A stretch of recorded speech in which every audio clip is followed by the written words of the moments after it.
C'est pour ça qu'à travers elle, il faut, la faire évoluer sur un certain nombre de points. On a pris celui des fouilles, mais il y en a bien d'autres. Vous allez les voir arriver. Semaine après semaine, on vous en cache. On parlera peut-être 2 secondes de la sermentation, ce grand placebo que certains ont chanté comme étant la réponse à tous les maux du personnel visant à ce que demain on soit entendu, reconnu, devenu des porte-paroles indiscutables devant l'autorité judiciaire, qu'on soit muni d'un bouclier, à ce qu'on ne soit ni craché, ni insulté, ni frappé. Je vous invite aujourd'hui, après un peu plus d'un an de loi, à me dire si la sermentation, et encore une fois l'UFAP, une sage justice, elle demande qu'une seule chose, qu'on lui prouve que la sermentation, et les personnels derrière elle, parce que ce n'est pas qu'une histoire du FAP tout ça, et que les personnels, ils demandent quoi? Ils demandaient quoi? Pour ceux qui croient encore à cette assermentation, c'est que ça amène quoi?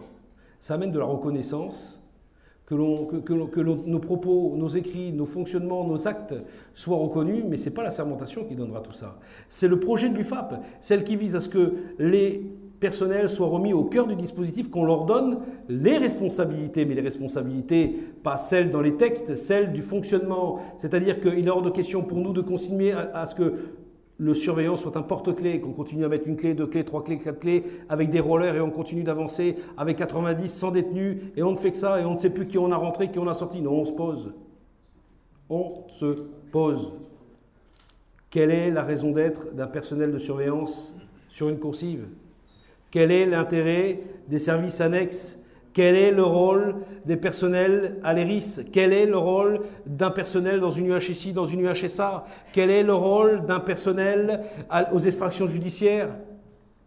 Après, on pourra dire que tel ou tel détenu, il n'a pas été extrait et que du coup, il a été libéré. Ma foi, on pourra dire qu'une fois n'est pas coutume. Le ministère de la Justice, avec le ministère de l'Intérieur, ils ont reçu d'une pierre deux coups. Non contents, ils ont fait des économies de personnel, mais en plus de ça, ils ont libéré une place de prison.